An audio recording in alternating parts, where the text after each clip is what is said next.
Hello दोस्तों, welcome to zero I S में आपका स्वागत है। दोस्तों, हम लोग यूपीएससी प्रीलिम्स 2024 का रिवीजन कर रहे हैं। अब सिलेबस ऑलरेडी हमने कंप्लीट कर लिया है। इसमें हम लोग सीसेट रिवाइज कर रहे हैं।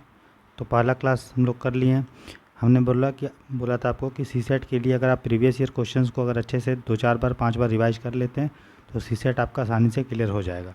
तो इसीलिए मैंने आपको कंप्रीहेंशन में 2020, 21, 22 और 23 के एक एक कंप्रीहेंशन के क्वेश्चन को अच्छे से आपको गहराई में समझाया और ये बताया कि किस तरह से कंप्रीहेंशन का क्वेश्चन हम लोग सही करते हैं, सॉल्व करते हैं। इसमें मैंने तुक्का मारने आपको नहीं सिखाया, मैंने एलिमिनेशन नहीं सिखाया, क्योंकि देखिए जब तक पैसेज को आप पढ़ेंगे नहीं, उसके मतलब को समझेंगे नहीं, तब तक आपका पैसेज का क्वेश्चन सही नहीं होगा। और पैसेज ऐसा नहीं है कि आपको जो बोल रहा है उसी के अकॉर्डिंग आपको जवाब देना है। अपने हिसाब से जीएस का नॉलेज जो है पैसेज में अप्लाई नहीं करते हैं। वो मैंने आपको 2020, 21, 22 और 23 के 4 साल के क्वेश्चन को लगभग 108 से 10 क्वेश्चंस को हमने सॉल्व किया और बताया कि किस तरह से हम लोग कंप्रीहेंशन सॉल्व करते हैं। ठीक, तो हमने कंप्रीहेंशन को कंप्लीट कर दिया। अब है कि हम लोग मैथ्स देख रहे थे, जिसमें हमने 2023 का जो प्रीवियस ईयर क्वेश्चन था सीसेट का, उसके हमने क्वेश्चन को सॉल्व किया था। दोस्तों, ये हमारा आज क्लास नंबर दूसरा है, जिसमें हम लोग 2023 के क्वेश्चंस को देखेंगे जो बचे हुए हैं। ठीक है, तो चलिए शुरू करते हैं आज का क्लास। दोस्तों, ठीक, आप देख रहे हैं जीरो एशियन है। इस लेक्चर को प्रेजेंट कर रहा हूँ मैं। दोस्तों, मेरा नाम राहुल बनवाला है। मैं ईपीएफओ में एक सिलेक्टेड ऑफिसर हूँ। साथ ही साथ मैंने यूपीएससी का मेंस 2020 में, यूपीपीसीएस का मेंस 2021 में दिया है। दोस्तों, मैंने लगभग सारा चीज़ आपको पढ़ा दिया है। ठीक है, ज्योग्राफी हमने पढ़ा दिया है, हिस्ट्री हमने पढ़ा दिया है, एंशिएंट, मिडाइवल, मॉडर्न। ठीक है, आर्ट एंड कल्चर का थोड़ा सा पोर्शन बचा है, उसको हम जल्दी पढ़ाएंगे आपको। हमने इकोनॉमिक्स पूरा कंप्लीट कर दिया है। दोस्तों, हमने पॉलिटी लगभग कंप्लीट कर दिया है। हमने साइंस टेक का 40% के ऊपर सिलेबस कवर कर दिया है। कंप्रीहेंशन हमने कवर कर दिया और करंट अफेयर आपका रेगुलर बेसिस पे आ रहा है। ठीक है, तो जो हमने आपको बोला था कि 15 मार्च तक हम लोग पूरा सिलेबस ख़त्म कर देंगे, तो हम लोग उसी लाइन में हैं दोस्तों। ठीक है, तो चलिए आज का क्लास हम लोग दोस्तों शुरू करते हैं। और सबका हमने प्लेलिस्ट बना दिया है। मैं इस वीडियो के लिंक में कमेंट सेक्शन में मैं सारा प्लेलिस्ट आपको दे दूंगा। ठीक है, तो देखिए आज चलिए क्लास करते हैं आज का। तो जैसा दोस्तों देख सकते हैं, ये हमारा 2023 का सीसेट का क्वेश्चन है। ठीक है, तो हमने जो है क्वेश्चन नंबर अभी तक जो देख लिए हैं मैथ्स में, वो क्वेश्चन नंबर हमने 4 देख लिया था।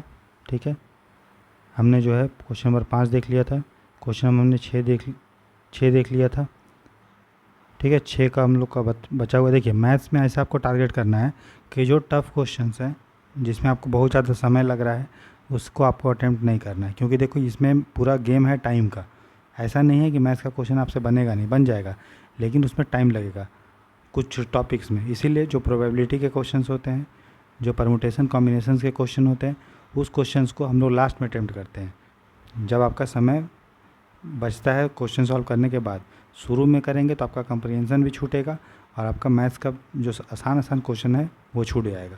ठीक है, इसीलिए जो आपका प्रोबेबिलिटी के क्वेश्चन हो और परमुटेशन कॉम्बिनेशन का क्वेश्चन हो, उसको लास्ट में अटेम्प्ट कीजिएगा। अगर आसान है तो बन जाएगा तो ठीक है, लेकिन जो टफ़ है तो उसको नहीं अटेम्प्ट करना है। हमें आसानी से क्वेश्चन सॉल्व करके आराम से 100 नंबर लाना है और बस वही हमारा टारगेट होना चाहिए। क्लियर?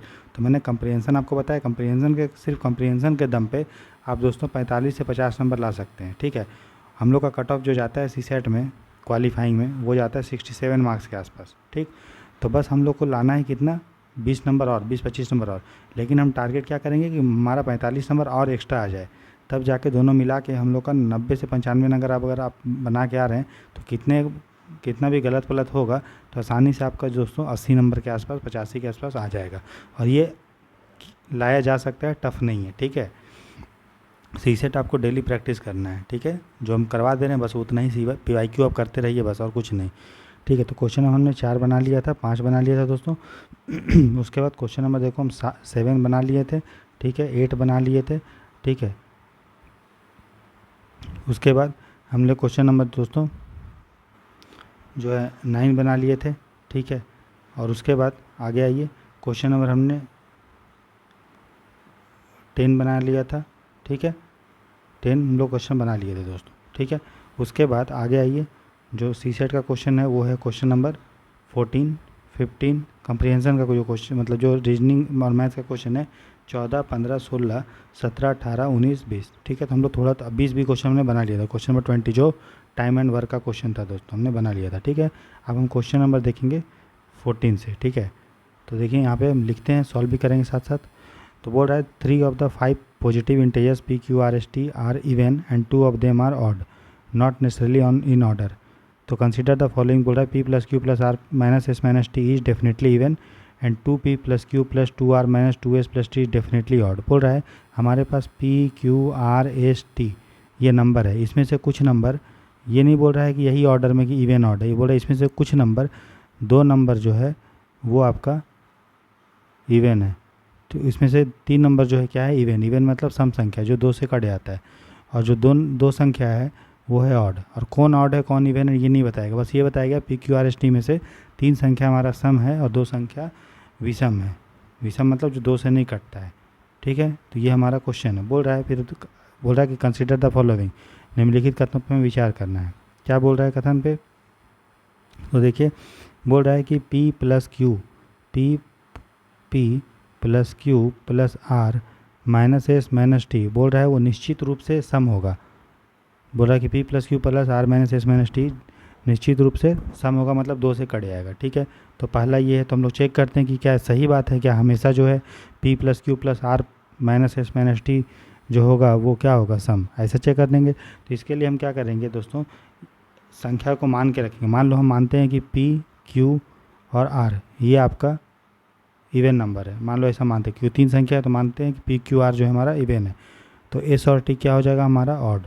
आपको पता है कि even number plus even number, जैसे 2 प्लस 4 दोनों इवन है, तो दो इवन प्लस इवन क्या होता है, इवन. उसके बाद पता है इवन प्लस ऑड. ठीक है, इवन प्लस ऑड बराबर क्या होगा, जैसे मान लो 2 प्लस 3 बराबर ऑड होगा.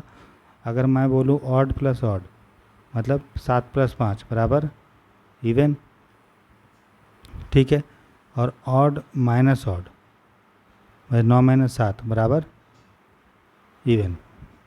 ठीक है, जैसे 17 माइनस 9 बराबर 8 इवन. तो ये आपको पता है कि ऑड प्लस ऑड बराबर इवन, इवन प्लस ऑड बराबर ऑड. फिर उसके बाद देखो ऑड माइनस इवन 9 माइनस 7 बराबर 9 माइनस 2 बराबर ऑड, है ना, ऑड नंबर. इतना पता है. अब देखो अगर अब पता क्या है, ये तो ये सिंपल चीज़ है, इवन प्लस इवन बराबर इवन, इवन प्लस ऑड बराबर ऑड. उसके बाद ये चीज़ है, तो अगर हम मानते हैं कि पी, क्यू, आर इवन है, तो p plus Q plus R अगर विषम सम संख्या को इवन प्लस इवन 3 नंबर को अगर इवन नंबर को आप जोड़ रहे हो तो क्या होगा, इवन. मतलब हमारा अगर हम मानते हैं कि इसको अलग अलग केस में लेना पड़ेगा. मानते हैं कि p, q और r, हम मानते हैं p, q, r बराबर अगर इवन है तो p plus Q plus r बराबर क्या होगा, इवन होगा ना. और उसी तरह से अगर हम मानते हैं s और t अगर ऑड है, s और t, तो यहाँ पे जो हमने लिखा है कि p plus Q plus R minus S minus T, तो माइनस एस माइनस टी को हम क्या लिख सकते हैं, माइनस एस प्लस टी लिख सकते हैं, ब्रैकेट में लिख सकते हैं कि नहीं लिख सकते हैं, लिख सकते हैं. माइनस एस प्लस टी लिख सकते हैं, तो ब्रैकेट खुलेगा तो हो जाएगा. तो अब हमको पता चल गया कि पी, क्यू प्लस आर बराबर क्या हो गया दोस्तों, अगर हम माने तो इवन हो गया, है ना. और एस प्लस टी, एस क्या है ऑड और टी क्या है ऑड, तो ऑड प्लस ऑड मतलब 9 प्लस 7 बराबर क्या होगा 16. 16 क्या है इवन, तो इवन माइनस इवन हो गया. तो दो इवन संख्या को घटाओगे तो क्या आएगा इवन, जैसे कि 8 माइनस 6 बराबर इवन. तो मतलब ये तो सही हो रहा है, लेकिन ये एक केस हुआ. और भी हम केस देखते हैं. अब हम मानते हैं कि p, q और s ये आपका इवन है. ठीक है, और r और t ये आपका ऑड है. ऐसे मानते हैं कि p, q, s जो है इवन है. तब हमारा क्या हुआ, even plus p plus Q plus R minus S minus T, ये हमारा इसी को प्रूफ करना है. तो p क्या है इवन, q क्या है इवन, r क्या है ऑड. ठीक है, माइनस एस माइनस टी, तो माइनस एस माइनस इवन और माइनस ऑड, ये हुआ. अब देखो इसमें क्या पता चला कि इवन प्लस इवन बराबर क्या होता है इवन, और इवन प्लस ऑड बराबर जैसे 9 प्लस 8 प्लस 9 बराबर ऑड. तो ये हुआ हमारा ऑड आ गया, इवन प्लस ऑड बराबर ऑड. फिर odd minus even minus odd. ठीक है, ऑड माइनस इवन. अब ये ब्रैकेट में करोगे तो प्लस होगा, जैसे यहाँ पे हमने किया था माइनस एस प्लस टी हो जाएगा. तो इवन प्लस ऑड 9 प्लस 8 17, तो इवन प्लस ऑड बराबर ऑड, तो ऑड माइनस ऑड मतलब 17 माइनस 9, 17 माइनस 9 बराबर 2, 17 माइनस 9 बराबर 8, तो 8 बराबर क्या इवन, तो ऑड माइनस ऑड क्या हो गया हमारा इवन आ गया। तो ये भी प्रूफ हो गया कि वही पूरा जो है निश्चित रूप से सम होगा, है ना। तो ये भी एक तरह कंडीशन ली है तो वो भी सही हो गया, ठीक है। मान लेते हैं फिर कि पी एस टी ये हमारा इवन है, ठीक है। अलग अलग इसमें मान के देखना, थोड़ा लंबा बनेगा, तो इस टाइप का क्वेश्चन अगर एग्जाम में आपको लग रहा है कि लंबा हो रहा है तो आप इसको छोड़ दीजिए, क्योंकि अभी एक दो क्वेश्चन के लिए आप इतना अगर करोगे तो एक क्वेश्चन के लिए भी 2-2.5 नंबर के लिए तो वो होगा। बाकी क्वेश्चन बहुत आसान आसान आता है, लेकिन चूंकि हमें सॉल्व करवाना है सब इसी कॉन्सेप्ट के आधार पर, फ्यूचर में भी रिपीट करेगा क्वेश्चन, तो इसीलिए हम आपको बता रहे हैं कि ऑड प्लस ऑड बराबर कैसे कैसे क्या क्या होता है, ठीक है। और मानते हैं क्यू प्लस आर बराबर क्या है ऑड, तो अब क्या हमारा क्वेश्चन है P plus Q plus R minus S plus T, ये हमारा स्टेटमेंट 1 है। देखो पी क्या है दोस्तों इवन, क्यू क्या है ऑड, आर क्या है ऑड, ठीक है, और एस क्या है हमारा इवन, और टी क्या है इवन, ठीक है। तो देखो इवन प्लस ऑड मतलब 9 प्लस 8 17 बराबर ऑड, और ऑड प्लस ऑड मतलब 17 प्लस 9 बराबर इवन हो गया। ये क्या हो गया हमारे दोस्तों इवन माइनस, ठीक है, even plus even, even plus even बराबर इवन, तो इवन माइनस इवन मतलब 18 माइनस 8 बराबर 10 इवन। इसका मतलब ये हमारा कंडीशन जो है सही हो रहा है, हर केस में हम देख रहे हैं तो ये एकदम क्या हो रहा है सही हो रहा है, ठीक है। अब दूसरा देखते हैं, दूसरा हमारा क्या है, दूसरा स्टेटमेंट बोल रहा है कि 2p plus Q plus 2r minus 2s plus T, इसको हमको ये बोल रहा है कि डेफिनेटली रूप से निश्चित रूप से ऑड होगा। अगर हम कोई भी सिचुएशन प्रूफ कर दे कि नहीं ऑड नहीं ये इवन आ रहा है, तब हमारा दूसरा स्टेटमेंट को हम गलत कर देंगे, ठीक है, समझ रहे हैं। तो देखो मानते हैं दोस्तों कि हम P और R को मान लेते हैं, मान लो हम ऐसा इसलिए मान रहे हैं क्योंकि हम उसको स्टेटमेंट को गलत प्रूफ कर, कोई एक सिचुएशन आ जाएगा तो हम उसको स्टेटमेंट को आसानी से वो क्या करते हैं एलिमिनेट कर सकते हैं कि हाँ नहीं भाई ये स्टेटमेंट गलत है।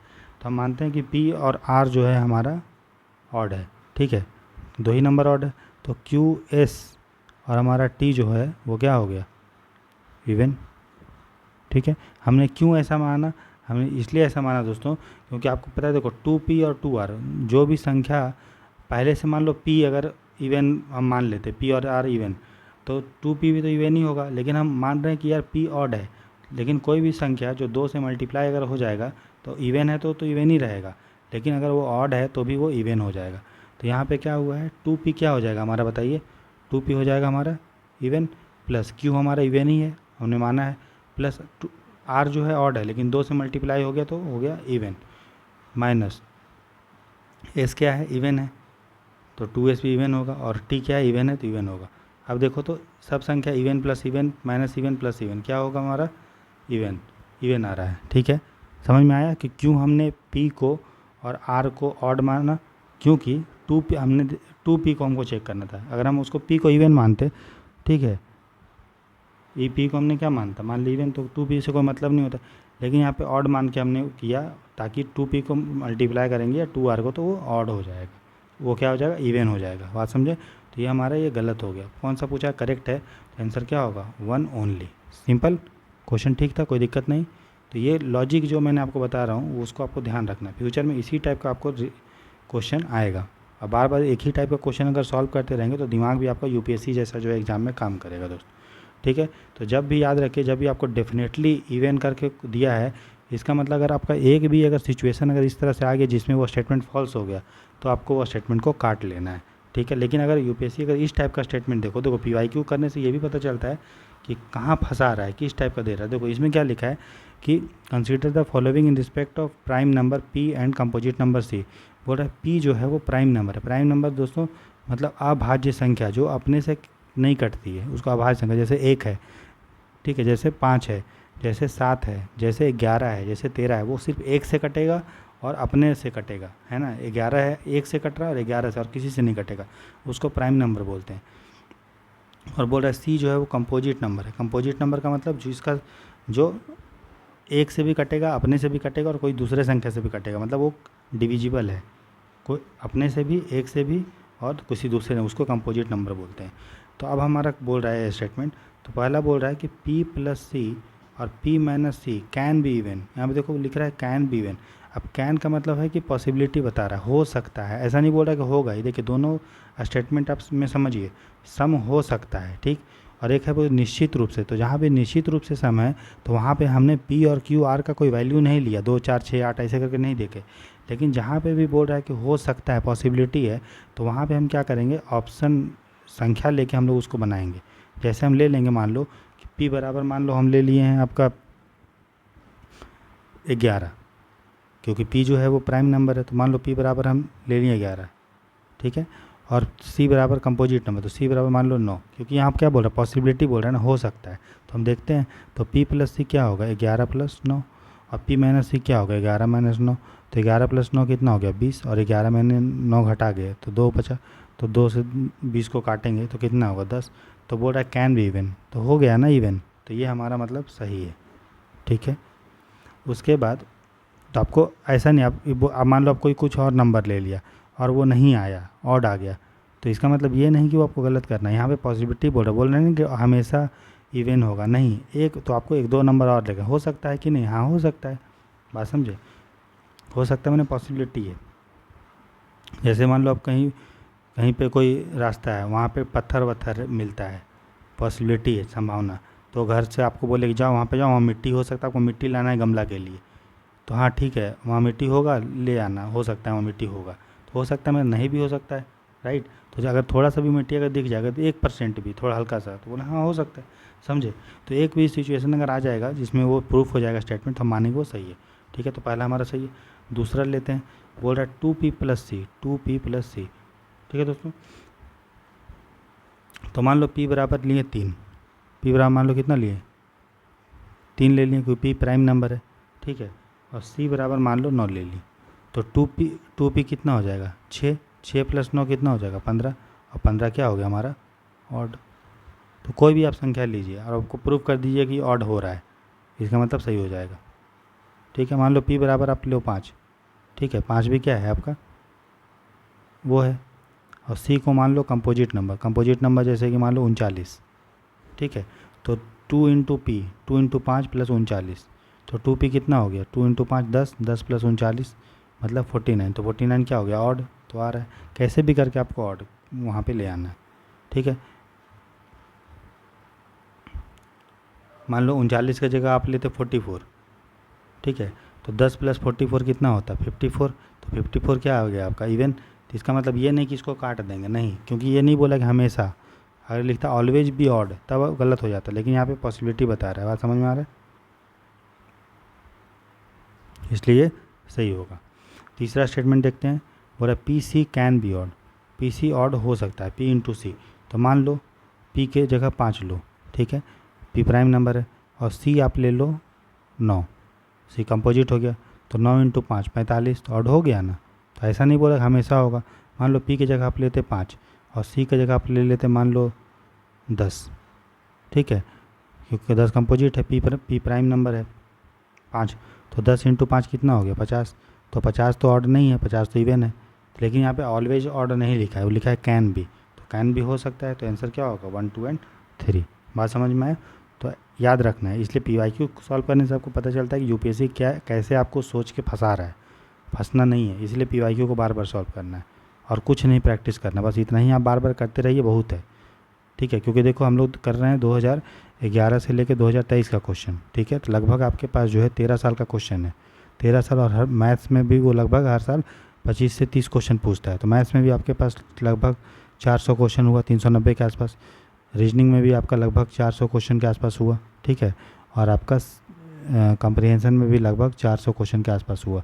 इसी को बार बार अगर प्रैक्टिस करते जाएंगे तो कुछ एक्स्ट्रा करने की ज़रूरत है आपको, नहीं है, तो यही बस करते रहिए और कुछ काम नहीं कीजिए सी सेट के लिए, ठीक है।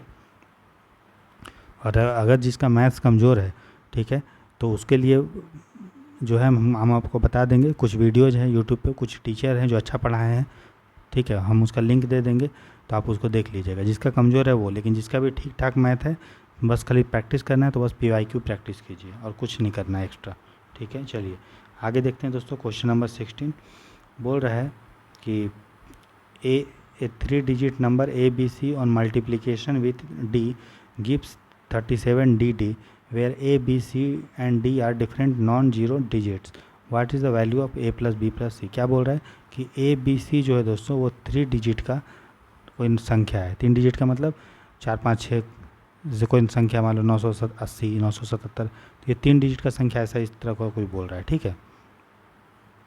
और बोल रहा है कि A, B, C को जब हम D से मल्टीप्लाई करते हैं तो हमारे जो आता है वो 37DD आता है। तब हमको बताना है कि A plus B plus C बराबर क्या होगा, ठीक है, समझ रहे हो। तो A, B, C बोल रहा है दोस्तों, और प्लस इसमें ये भी लिखा है कि A, B, C जो है उसमें से कोई भी जीरो नहीं है, कोई भी संख्या जीरो नहीं है, ना तो A जीरो है, ना तो B जीरो है, ना तो C जीरो, ना ही D जीरो है, ठीक है, याद रखना है। और सब जो है बोल रहा है डिफरेंट डिफरेंट है, यहाँ क्या लिखा डिफरेंट है, मतलब A अलग है, A अगर 5 होगा तो B, C, D में से कोई 5 नहीं हो सकता, मतलब सब अलग अलग संख्या है, अंक है, ठीक है। तो इस तरह का क्वेश्चन है, समझ में आया कि A, B into C into D, A, B, C को कोई 3 डिजिट का संख्या उसको D से मल्टीप्लाई 37DD आ रहा है। अगर हम गौर करें दोस्तों, ये देखो A और D को जब मल्टीप्लाई कर रहे हो, ठीक है, और उसमें B का कुछ अगर आ रहा होगा, है ना, हाथ में हासिल, तो जाके मिल के 37 बन रहा है, ठीक है, समझ में आ रहा है 37 कैसे आ रहा है, ठीक है। 37 की अगर हम गौर करें, क्योंकि हमको 37 के बारे में ही तो पता है और किसी के बारे में पता नहीं है, तो जो भी हमको पता चलेगा वो 37 से ही पता चलेगा। आ रहा है क्या 37DD, ठीक है। इसका मतलब A को हम D से मल्टीप्लाई कर रहे हैं और B और D को जो मल्टीप्लाई किए तो उससे जो भी हमारा दोस्तों हाथ में हासिल हुआ, मतलब बोलते हैं ना पहचान लिया, ठीक है, तो जो भी उसका कोसेंट हुआ, कोसेंट जो भी हुआ उसका मान, उसका मूल्य कितना है 37 है। बात समझ में आया, ठीक है। इसका मतलब A और D अगर आ रहा है 37, इसका मतलब हम बोल सकते हैं कि दोस्तों A और D का जो मूल्य होगा वो 37 के आसपास है, मतलब 35 होगा, 34 होगा, तभी तो B और D में जो भी मल्टीप्लाई के फिर जो भी आया उसको हमने जोड़ा होगा A और D के मल्टीपल में, फिर जाके हमारा 37 आएगा। तो हम क्या बोल सकते हैं कि A इंटू D जो है उसका मूल्य जो होगा वो 37 के अगल बगल होगा, ज़्यादा अंतर नहीं होगा, ठीक है, ज़्यादा अंतर नहीं होगा। ऐसा नहीं होगा कि B और D को आप मल्टीप्लाई करो और जो भी आएगा हाथ कोसेंट मान लो 10 आया तो 10 को फिर A और D से गुना, ठीक है, समझ रहे हो। तो इस तरह से तो हम बोल सकते हैं A और D का जो मल्टीपल होगा वो आपका कितना 37 के अगल बगल होगा। तो हम मानते हैं कि 9 A के जगह जो 9 है और इसके जगह D के जगह 4 है। क्यों माने, क्योंकि 37 का इर्द गिर्द होना चाहिए, राइट, समझ रहे हो। क्योंकि देखो A, B, C जो है वो नॉन जीरो नहीं है, और प्लस मतलब वो नॉन जीरो है और 1 से लेकर 9 तक पे होगा, ठीक है, 9 तक। तो इसका मल्टीप्लाई किए तो आया 37D, ठीक है। इसका मतलब जो हमारा D है, ठीक है, जो हमारा क्या है दोस्तों D है, तो D कितना आ गया हमारा 4, D कितना आ गया 4, तो नंबर हमारा पता चल गया 3744, ठीक है, 3744 ये मेरा नंबर हुआ,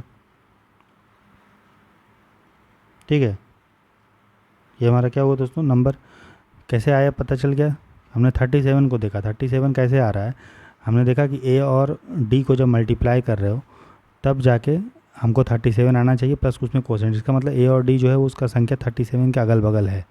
ऐसा नहीं होगा कि A और D को 25 से मल्टीप्लाई, A और D को मल्टीप्लाई किया 25 आ गया और फिर B और D में से 12 थोड़ी आएगा, कोई भी संख्या है। अब दो संख्या को आप कितना गुना कर दोगे कि समझ रहे हो कि 12 पैंचा रहेगा, कितना भी 2 डिजिट का नंबर होगा, कोई भी डिजिट का, मान लो 8 इंटू 9 मैक्सिमम यही होगा 72, तो 72 का 2 हुआ, हासिल तो 7 ही रहा ना, उससे ज़्यादा तो नहीं होता। जो भी संख्या आपका आ रहा है तो सो 7 को ही जोड़ोगे ना आप कुछ में, तब जाके आपका 37 होगा, इस तरह से। इसका मतलब ऐसा नहीं कि बहुत ज़्यादा डिफरेंस रहेगा, तो इसीलिए हमने लिया कि ये मान के कि चलो ये मानते हैं कि A और D जो है दोस्तों उसको मल्टीप्लाई करने पर अगर हमारा 37 आ रहा है, इसका मतलब A और D जो है वो आपका 37, A और D का जो गुना है वो 37 के अगल बगल है। तो हमने माना कि A को जो माना 9 और B को मान लिया और हमने D को मान लिया 4, ठीक है, समझ में आ रहा है। तो हमारा नंबर क्या बन गया 37DD था, तो 3744 बन गया, ठीक है। अब हमको देखना है कि C को C इंटू हम लोग समथिंग किए तो 4 आता है, तो हम मान रहे हैं कि सी के बराबर हम मान लेते हैं, मान लो हमारा 6 है, ठीक है। क्यों 6 माने अभी पता चलेगा,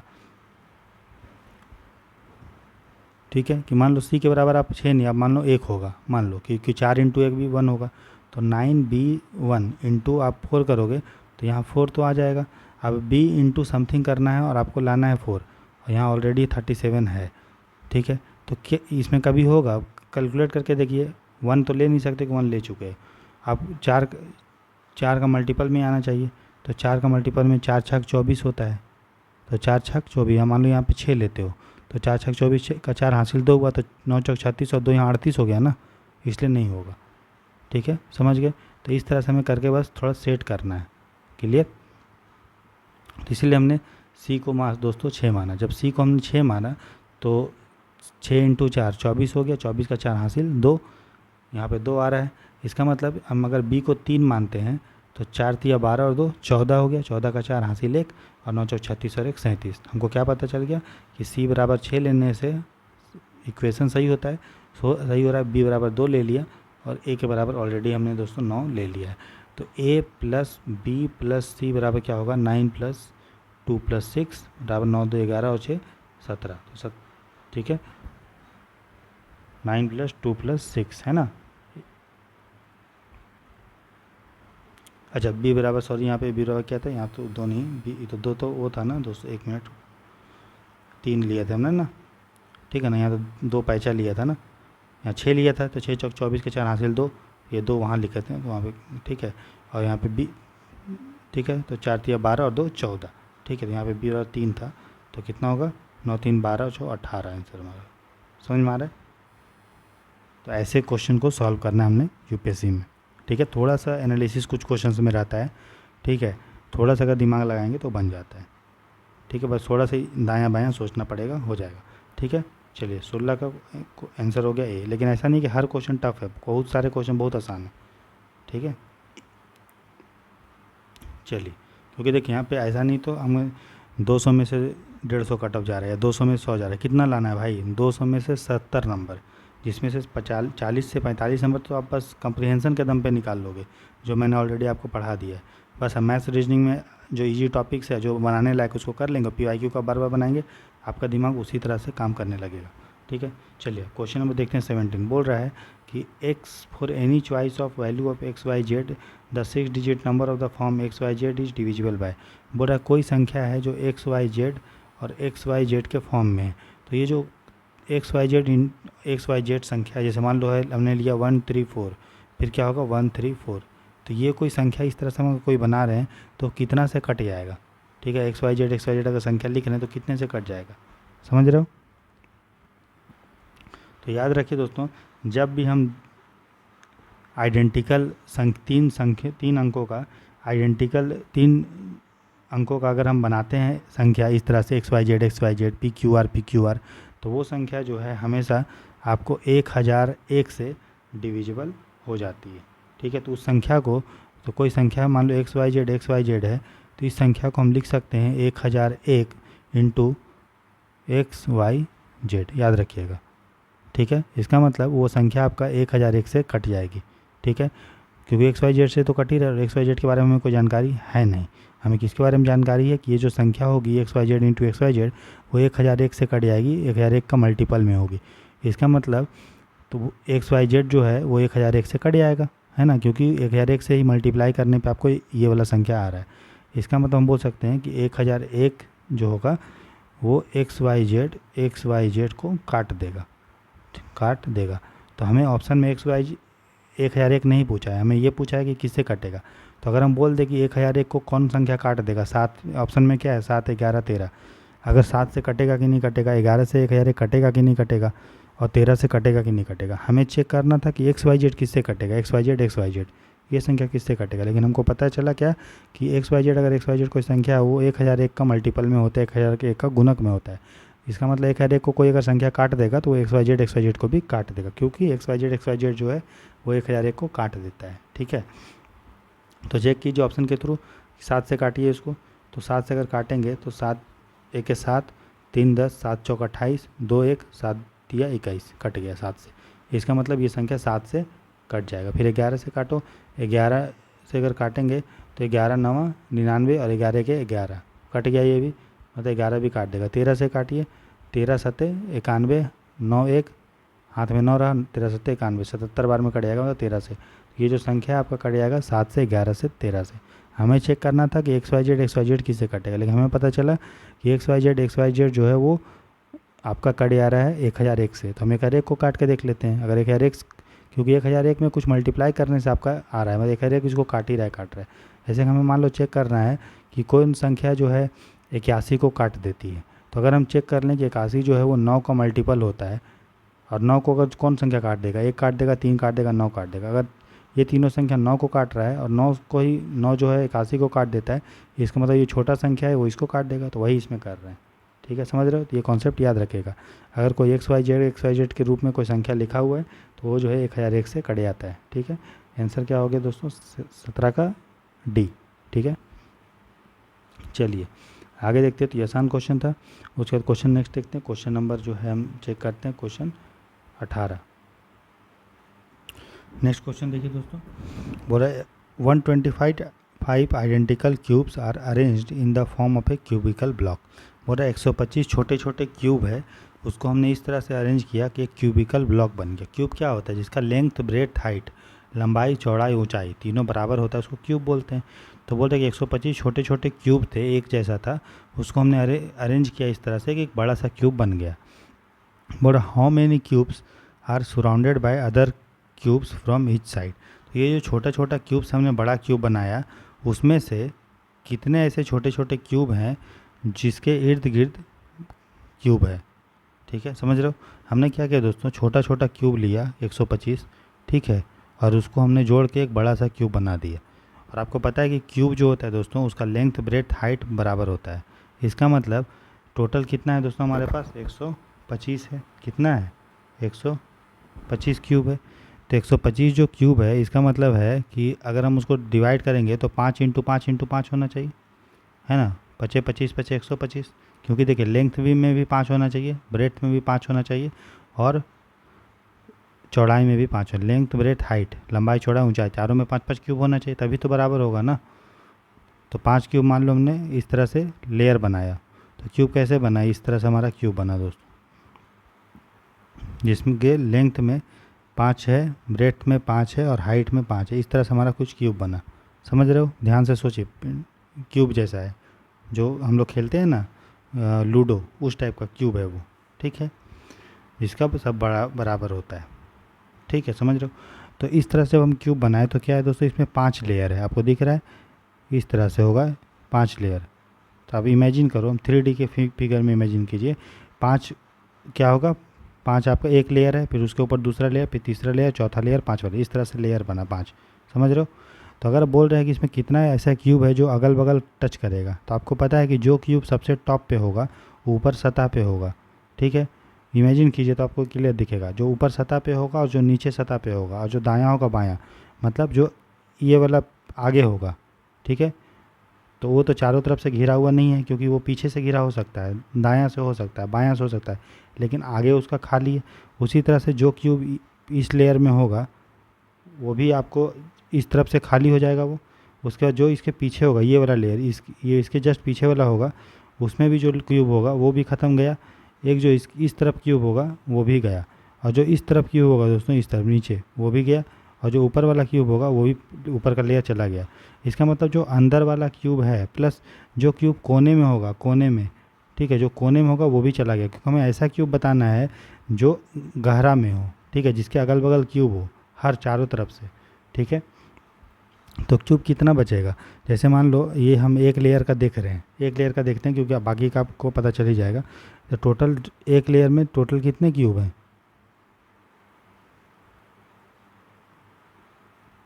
इस तरह का बना हुआ है 5 5 का। ठीक है, इस तरह का 5 5 का बना है। तो देखिए जो ये क्यूब होगा, ये कोना वाला, ठीक है, और जो ये क्यूब होगा, ठीक है, वो तो नहीं हम ले सकते, प्लस ये जो पूरा कोना इधर वाला क्यूब है वो नहीं ले सकते, क्योंकि इसके इधर कुछ नहीं है, खाली है। लेकिन बोला कि चारों तरफ से other cube from each side से घेरा हुआ है, ऐसा कितने क्यूब है। उसी तरह से ये जो लेयर है, ये वाला भी हम नहीं ले सकते इधर वाला, क्योंकि इधर खाली है, टच नहीं होगा। उसके बाद ये वाला भी नहीं ले सकते, ये खाली होगा, ये भी नहीं ले सकते, ये भी खाली होगा इधर वाला। तो कितना क्यूब बचा, 9 बचा। लेकिन हमें 5 लेयर है तो 9 इंटू 45 नहीं करना है। क्यों? क्योंकि जो ऊपर वाला ये वाला लेयर है दोस्तों, ऊपर वाला, इसके तो ऊपर नीचे तो टच कर रहा है, ठीक है, लेकिन ऊपर तो खाली है इसका। तो ये वाला ऊपर वाला भी लेयर इसका काट दोगे, ऊपर वाला, ठीक है। और उसी तरह से इधर वाला भी लेयर आप काट दोगे, तो 2 लेयर ख़त्म हो गया और हमारे पास बस 3 ही लेयर बचा। और 3 लेयर में हमको 5-5 नहीं लेना है, 3-3 लेना है।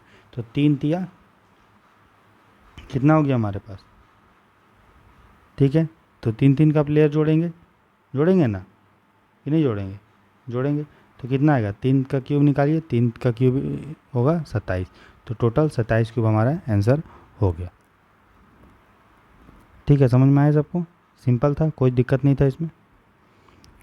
तो ऐसा क्यूब अगर आपको निकालना है, जो मान लो कोई क्यूब है, उसका फार्मूला भी होता है। मान लो कोई क्यूब है और आपको उसमें से वो छोटे छोटे क्यूब से बना है और आपको ऐसा क्यूब निकालना है जो चारों तरफ से क्यूब से घिरा हुआ है, तो उसका आंसर होता है बड़ा क्यूब का डायामीटर, ठीक है, बड़ा क्यूब का डायामीटर टोटल 5-5 क्यूब से के मिल से बना था, माइनस जो क्यूब आपको नहीं चाहिए, तो 2 क्यूब आपको कट रहा है हर जगह से।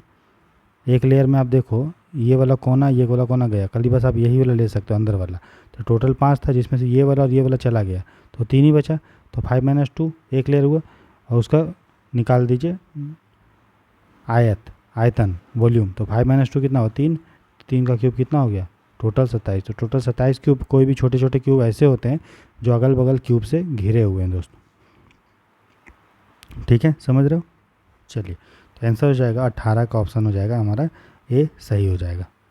ठीक है, चलिए अब क्वेश्चन नंबर 19 देखते हैं। ठीक है, तो देखिए बोल रहा है कि how many distinct 8 digit numbers can be found by rearranging the digits of the number 1 1 2 2 3 3 4 4 such that the odd digit occupy odd position and even digit occupy even position. बोल रहा है कितने 8 डिजिट का ऐसा संख्या है जो बनेगा किससे, ये संख्या का प्रयोग करके। टोटल हमारे पास यही डिजिट है, 1 है 2 बार, 2 है 2 बार, 3 है 3 बार और 4 बार 4 बार। और इस तरह से इन 8 डिजिट का प्रयोग करके हमें 8 डिजिट का संख्या बनाना है, इस तरह से कि जो ऑड डिजिट होगा, ऑड डिजिट इसमें कौन सा है, 1 है, 2 ठो 1 और 2 ठो 3। ये जो ऑड डिजिट है वो ऑड पोजीशन पे रहे। ऑड पोजीशन मतलब पहले पोजीशन पे, फिर तीसरे पे, फिर 5वें पे और 7वें पे। और जो इवन डिजिट है वो इवन पोजीशन पे रहे। इस तरह से हमें बनाना है। बात समझ में आ रहा है? तो ये बताइए हमारे पास ऑड डिजिट इसमें कितने हैं, कितने डिजिट हैं ऑड? 1 है 2 बार और 3 है 2 बार। ठीक है, और इसको कितना जगह आप रख सकते हो, आप इसको एक स्थान पे रख सकते हो, तीसरे पे रख सकते हो। देखो ये जो 8 डिजिट का नंबर है, अगर क्या बोल रहा है टोटल इसमें कितना, 1 2 3 4 5 6 7 और 8। तो बोल रहा है कि जो ऑड डिजिट है वो ऑड नंबर पे रहना चाहिए, मतलब इसमें रहे या तीसरे स्थान पे रहे या फिर आपका 5वें पे रहे या फिर 7वें पे रहे। ठीक है, तो 4 जगह पे आपको डालना है क्या, 4 डिजिट। अगर ये चारों डिजिट अलग होता डिजिट आपका 1 3 5 7, तब तो इसको आप 4 फैक्टोरियल की तरह से अरेंज कर सकते हो। लेकिन इसमें क्या है दोस्तों कि जो संख्या है वो अलग अलग नहीं है। यहाँ पे 1 जो है 2 बार है, 3 जो है 2 बार है। समझ रहे हो? जैसे मैं बोलूँ कि आपके पास 3 संख्या है, 1 2 3, आप इससे कितना संख्या बना सकते हो? तो आप बोलोगे सर इससे जो है ना हम 3 फैक्टोरियल बना सकते हैं। 3 फैक्टोरियल मतलब 6 तरह का संख्या बना सकते हैं। कौन कौन मैं पूछूँ तो बोलेंगे 1 2 3, 1 3 2, 2 1 3, 2 3 1, फिर 3 1 2 और 3 2 1। इस तरह से बना सकते हो। कैसे पता चला? क्योंकि 3 जगह है और 3 तरह से उसको भर सकते हो, 3 फैक्टोरियल तरह से। लेकिन मैं बोलूँ कि यार देखो तुम्हारे पास ना 1 2 1 ही 2 ही संख्या है, तो आप बोलोगे सर तब हम 6 जगह नहीं बना सकते। क्यों? क्योंकि रिपीट होगा। मान लो हम लिखे, हमको तो बनाना है 1 2 2 संख्या, 3 संख्या में मेरे पास 1 2 1, और इसे हमको 3 डिजिट का बनाना है संख्या। तो 1 2 1 लेंगे, फिर क्या लिख सकते हैं 1 1 2, फिर क्या लिख सकते हैं 2 1 1, और कोई संख्या होगा करके देख लीजिए। देखो ये हो सकता, और कोई संख्या नहीं होगा, होगा क्या? करके देखो, नहीं होगा। तो इसको कैसे बना है? तो 3 फैक्टोरियल तो बनता ही था, लेकिन अब कितने डिजिट रिपीट कर रहा है, कितने संख्या रिपीट कर रहा है, 2, तो उसका 2 फैक्टोरियल निकाल लो। क्योंकि 1 जो है 2 बार है तो 2 फैक्टोरियल, संख्या क्या आएगा 3 फैक्टोरियल मतलब 3 × 2, और 2 फैक्टोरियल होता है 2, तो कितना आ गया 3। तो 3 संख्या आया था ना, 1 2 3, ठीक है। तो जब भी अगर कोई डिजिट सेम नहीं हो तब तो उसको जितना संख्या उस फैक्टोरियल के हिसाब से अरेंज कर लो।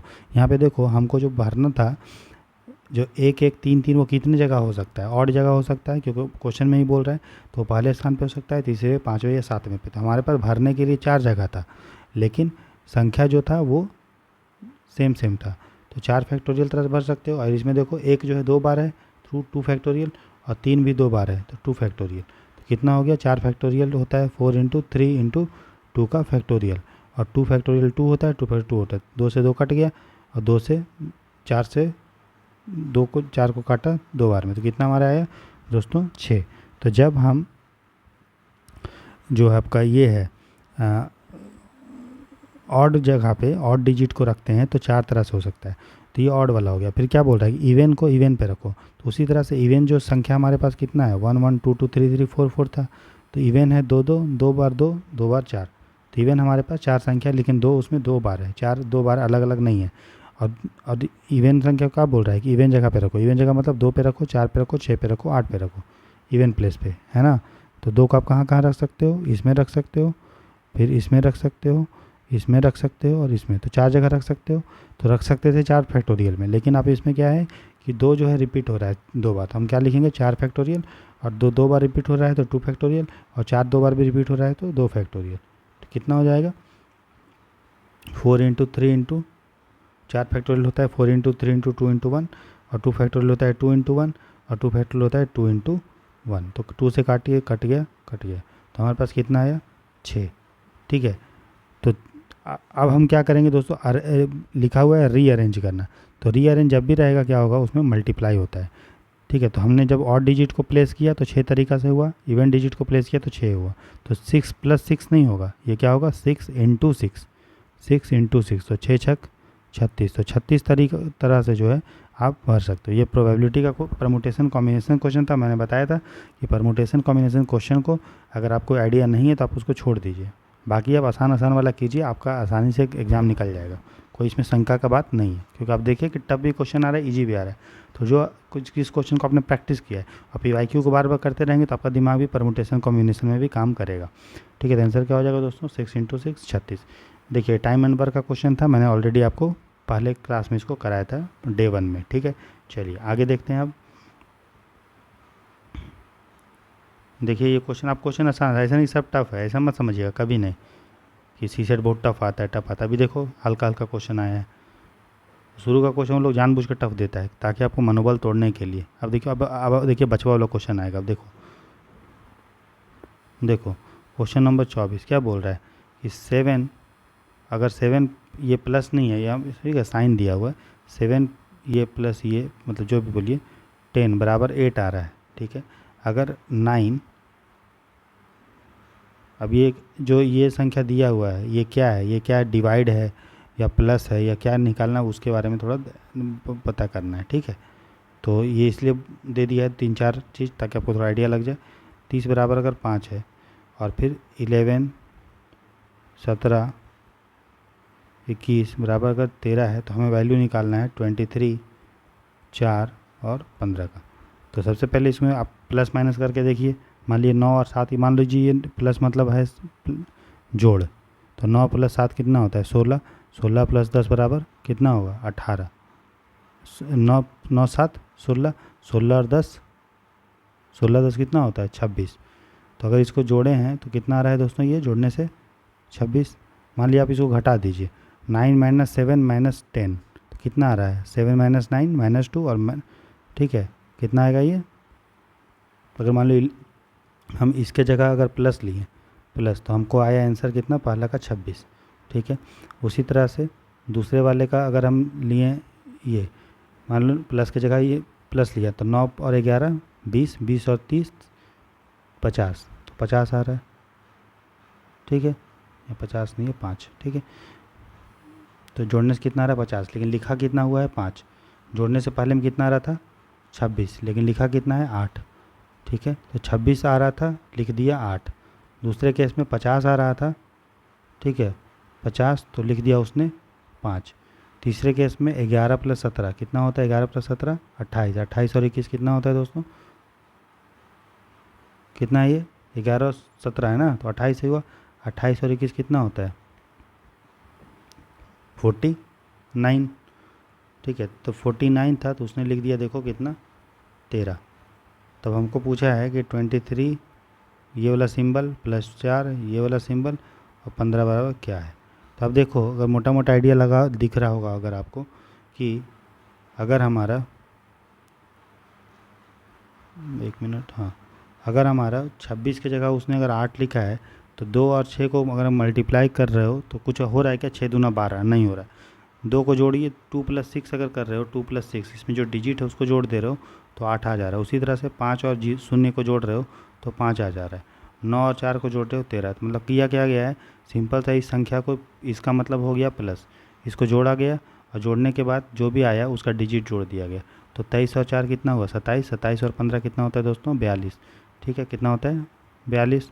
तो 42 में जो डिजिट कौन से? 4 और 2, तो आंसर क्या हो जाएगा हमारा? 6। क्या हो जाएगा दोस्तों आंसर?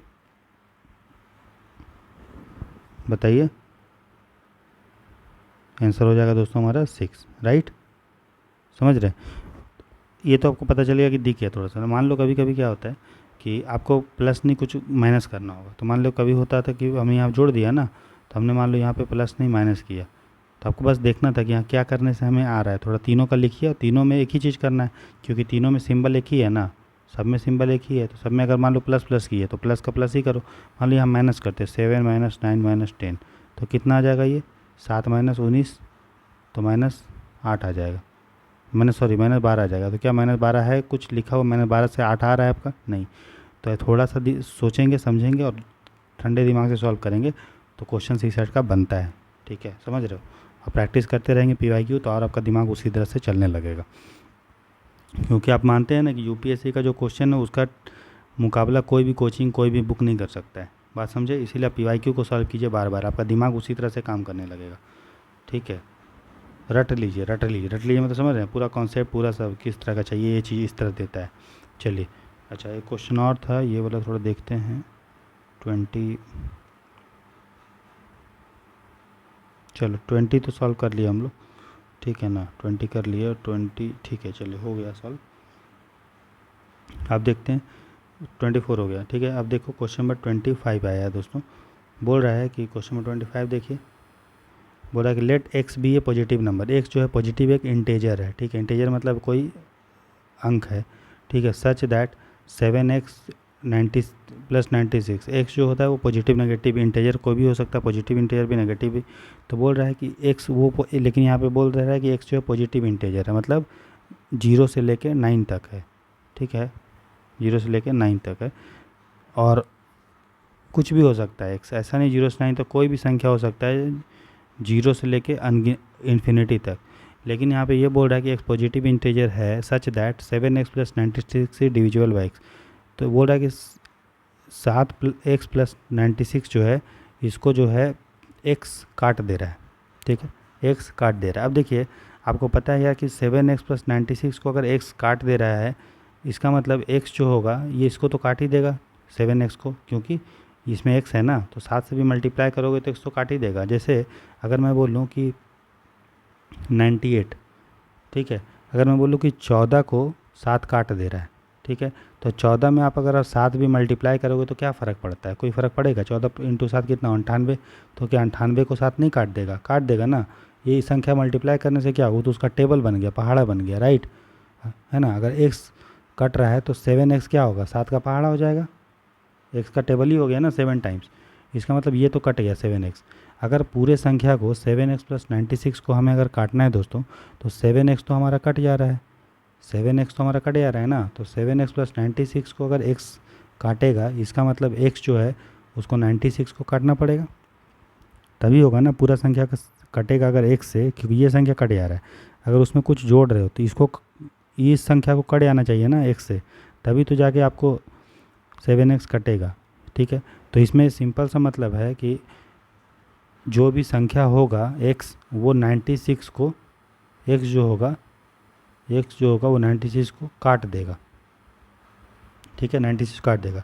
तो अगर हम देखें कि 96 किस किस से कटता है, तो एक काट देगा 96 को, 2 भी काट देगा 48 बार में, 3 भी काट देगा क्योंकि दोनों का मल्टी जोड़ोगे तो 9 + 6 15, 3 कट जाता है। 4 से भी कटेगा, 4 चौके 24 चौके 96, ठीक है। 5 से कटेगा क्या? नहीं कटेगा क्योंकि 0 5 नहीं है। 6 से कटेगा, 16 छक 96, ठीक है। तो 1 से कट रहा है 96 टाइम्स में, 2 से कट रहा है 48 टाइम्स में, 3 से कट रहा है आपका 32 × 96, 4 से कट रहा है 24 बार में, 6 जो काट दे रहा है 16 बार में, 7 से कटेगा ये? बताइए, नहीं कटेगा। 14 7 98 होता है और 13 7 91 होता है, नहीं कटेगा।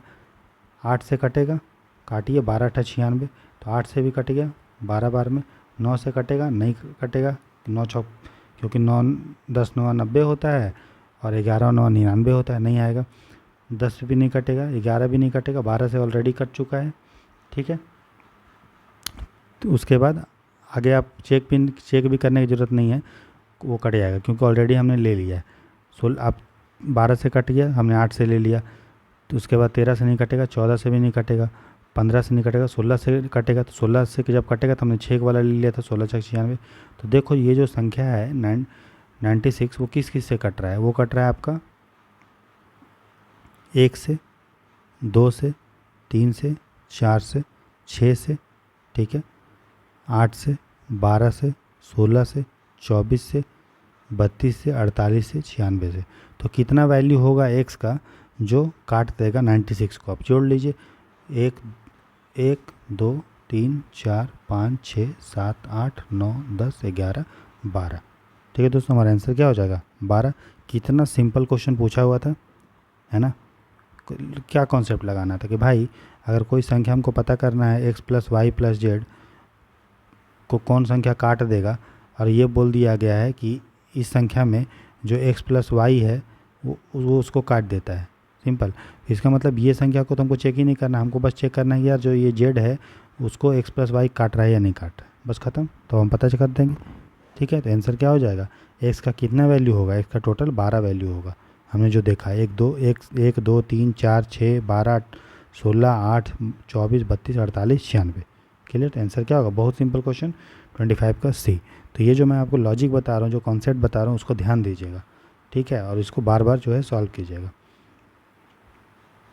चलिए आगे देखते हैं दोस्तों। तो शुरू में देखिए क्वेश्चन थोड़ा टफ था, लेकिन इजी भी पूछ रहा है, ऐसा नहीं कि सब टफ ही टफ है। अब PYQ करते रहेंगे, आपका दिमाग एकदम तेज हो जाएगा।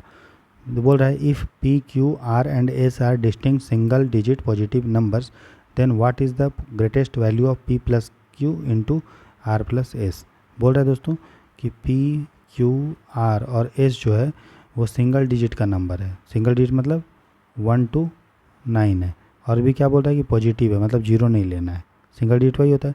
तो बोल रहा है कि अगर ये P Q R S का जो है वो 1 और 9 के बीच में होगा और वो डिस्टिंक्ट है, डिस्टिंक्ट का मतलब अलग अलग है, ठीक है। P Q R S अलग अलग माने अगर P को आपने 8 ले लिया है तो Q R S को 8 नहीं लेना है, इस तरह से, ठीक है। तो बोल रहा है कि हमको निकालो P + Q × R + S का मैक्सिमम वैल्यू, ठीक है, मैक्सिमम। तो ये बताइए अगर P दो संख्या है x × y, इसका गुणक अगर मैक्सिमम होगा तो वो कब मैक्सिमम होगा? जब जनरली हम लोग को कैलकुलेट करके देखेंगे कि कब मैक्सिमम होगा, राइट।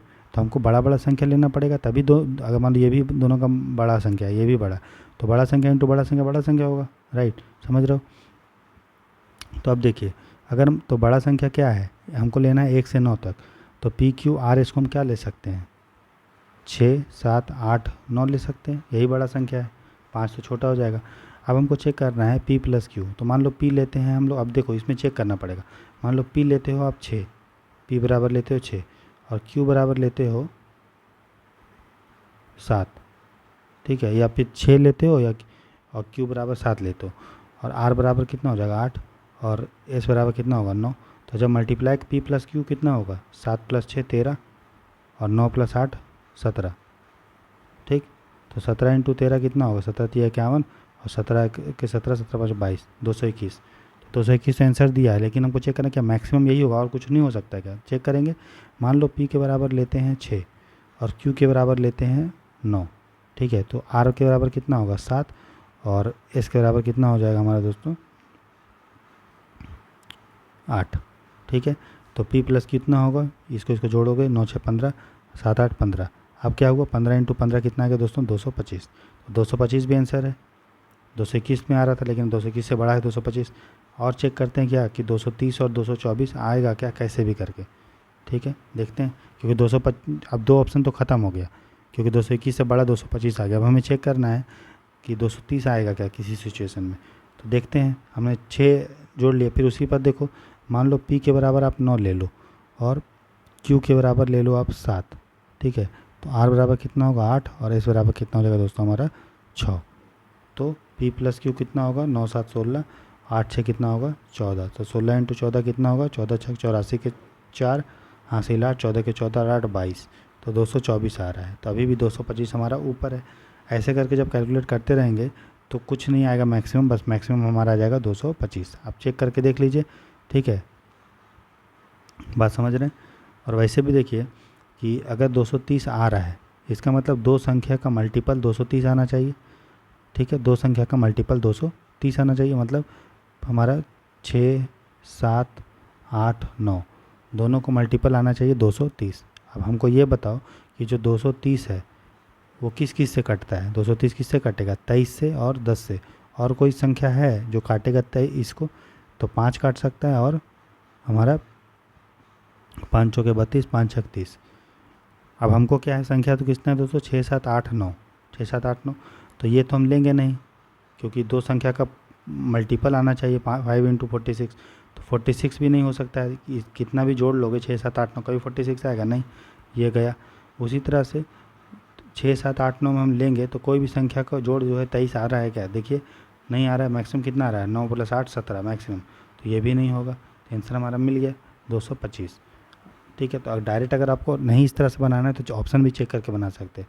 जैसे 225 किससे किससे कटेगा, 225 कटेगा आपका 5 इंटू 25, 225 कटेगा 15 इंटू 15, 15 15 ही, और 25 5 बोलो 25 9 कटेगा 25 इंटू 9। हमारे पास संख्या क्या था 6 7 8 9। तो हमको तो ये वाला लेना ही नहीं है 9, क्योंकि 9 जो है सिर्फ क्योंकि दो संख्या का जोड़ने से 9 आ रहा है, एक यूनिट इंडिविजुअल नहीं है, हमें P प्लस Q लेना है। तो ये तो नहीं लेंगे, ये खत्म, हमारा ऑप्शन बस यही बचा है। तो ये देखो, जब हम 9 6 15 हो रहा है और 8 7 15 हो रहा है, तो ये हमारा आंसर हो गया। ठीक है, तो आंसर क्या हो गया 225। सिंपल क्वेश्चन पूछा था यूपीएससी। ठीक है दोस्तों, चलिए आगे देखते हैं।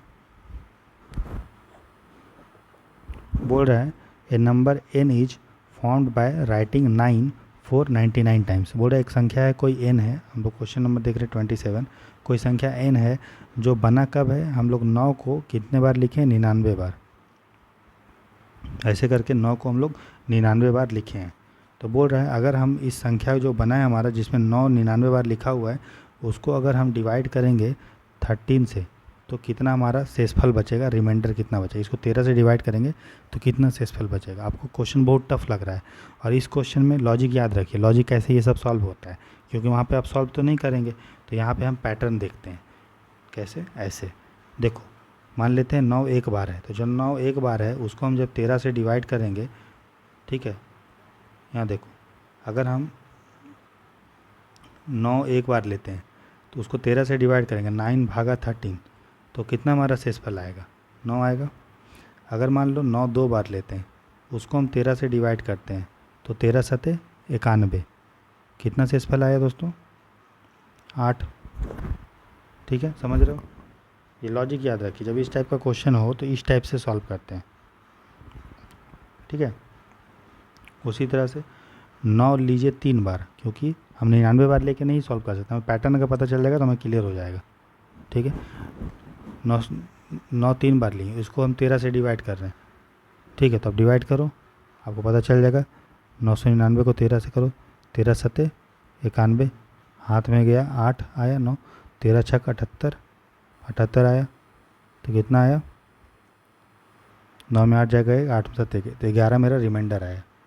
ठीक है, उसी तरह से जब हम 999 ले लेंगे तो यहाँ पे क्या आएगा 3 बार, अगर 4 बार 9 लेंगे तो यहाँ पे 11 आया और ये वाला 9 उतर गया, तो भी ये कटेगा 13 से 13 13 9 117, 117, तो रिमाइंडर कितना आया 2। तो जो 9 हम जब लिए हैं 5 बार 4 बार, तो हमारा रिमाइंडर कितना आ गया दोस्तों 2 आ गया। फिर 9 मान लो एक बार और ले लो आप, 9 जो है एक बार और ले लीजिए, 5 बार लीजिए, बस आपको पता चल जाएगा। तो यहाँ पे क्या उतरेगा 9, है ना। तो एक बार 2 बार में जाएगा, 13 दूना 26, क्या आएगा 3, कितना आएगा 3। तो 9 जब हम 5 बार लिखे हैं, 99999 भागा 13, तो मेरा रिमाइंडर आ गया 3। फिर 9 जो है एक बार और लिख लो 6 बार, तो यहाँ पे 6 उतरेगा, तो 39 आ गया। अब 13 इसको काट देगा, 13 तिया 39, ख़त्म।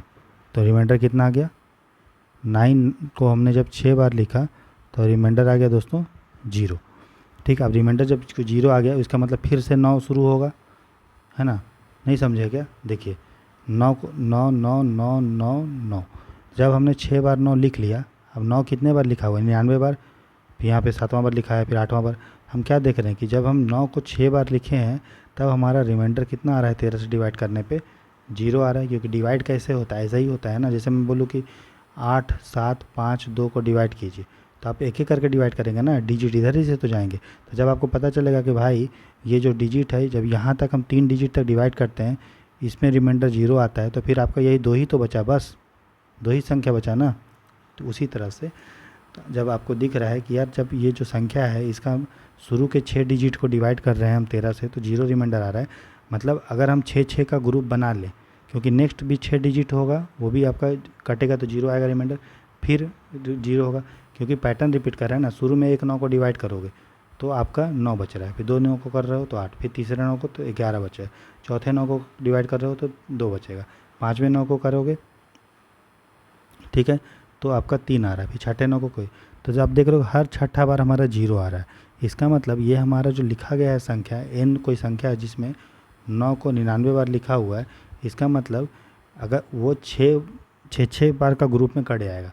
इसका मतलब 16 इंटू 6, 16 छक 96, मतलब 96 बार अगर 9 होगा, जो 6 से कट ही रहा है ना 96 का, कहने क्या मतलब है, अगर 9 9 9 9 9 9 9 डॉट डॉट डॉट डॉट 96 बार तक, यहाँ से अगर 16 का 6 का टेबल में देख रहे हैं कि 6 का ग्रुप में कर रहा है, तो 96 जो हमारा 9 होगा 96वां नंबर तक, ये पूरा 9 जो है कट जाएगा। हमारे पास बचेगा बस 3 ठो 9, 97 98 99 वाला। तो बस हमें चेक करना है कि 999 को डिवाइड करेंगे, क्योंकि ये पूरा वाला 96 तक 9 जो है 9 9 कट जा रहा है, क्योंकि 6 का मल्टीपल में है, 16 6 का 96, तो कट गया पूरा 13 से, 0 रिमाइंडर आया। तो हमारा बस चेक करना है कि 999 को डिवाइड करेंगे 13 से तो क्या आएगा। तो हमने ऊपर पहले ही देखा कि 999 को जब हमने डिवाइड किया था 13 से तो कितना रिमाइंडर आया था 11। तो हमारा आंसर क्या होगा 11। समझ में आया। तो जब भी इस टाइप का क्वेश्चन है तो आपको हड़बड़ाना नहीं है कि भाई क्या होगा क्या होगा क्या होगा, पैटर्न से सॉल्व करना है कि एक बार करने पे क्या हुआ, 2 बार करने पे क्या हुआ। हमें पूछा था कि 9 अगर 999 बार 9 अगर 99 बार लिखोगे तो क्या होगा। तो अब देख लिए कि एक बार 9 लिखे तो 13 से कितना आ रहा है, 2 बार 9 लिखे तो 13 डिवाइड करने से ऐसे से 3 बार 4 बार 5 बार 6 बार। हड़बड़ाना नहीं है, कह रहे यार 3 बार करने से कुछ पता नहीं चल रहा, करते जाओ। अब 0 तक हम क्यों गए, क्योंकि आपको पता है कितनी बड़ी संख्या रहेगी, अगर हमको उसका शुरू के 1000 मान लो वो कोई संख्या है उसमें टोटल 5000 डिजिट है, लेकिन हमको पता चलेगा कि यार शुरू के 4999 डिजिट कट जा रहा है, तो लास्ट में तो 2 ही बचेगा ना। जैसे सिंपल देखिए, ये कोई संख्या है,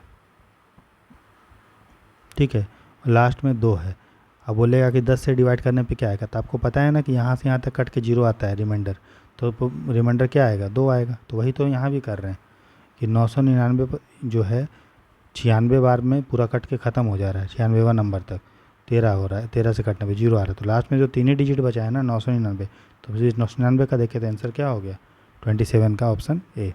सिंपल। चलो क्वेश्चन नंबर देखते हैं दोस्तों 28। बोल रहा है each digit of A 9 digit number is 1। बोल रहा है हर 9 डिजिट नंबर का each digit of A 9 digit number is 1। बोल रहा है कि हर 9 डिजिट का हमारे पास नंबर, इसमें हर डिजिट एक है, ठीक है, समझे। जैसे हर डिजिट आपके पास है 1 1 1 1 1 1 1 1 1, ऐसे 9 डिजिट हमारे पास है, 1 2 3 4 5 6 7 8 9, ठीक है, 9 हो गया। इकाई दशमलव सैकड़ा, हज़ार, 10,000, लाख, 10 लाख, करोड़, ये हमारा संख्या है दोस्तों, ठीक है, ये हमारा संख्या है जिसमें 9 जो एक जो है 11 पर, और बोल रहा है इसको हम लोग फिर उसी से वही संख्या से मल्टीप्लाई कर दोगे जिसमें एक जो है 9 बार है, 1 2 3 4 5 6 7 8 9, ठीक है। तो फिर बोल रहा है कि हमको क्या जो है जो नंबर आएगा, जो भी नंबर आएगा उसमें जो भी डिजिट आएगा उसका सम बताना है। जो भी संख्या, मान लो संख्या बना 1 2 3 4 5, तो इसको डिजिट का सम मतलब 1 + 2 + 3 + 4 + 5 कितना होगा वो बताना है। समझे, सिंपल क्वेश्चन है। क्वेश्चन आपको देखने लगेगा कि यार अब एग्जाम में गुना करोगे क्या, पागल हो जाओगे।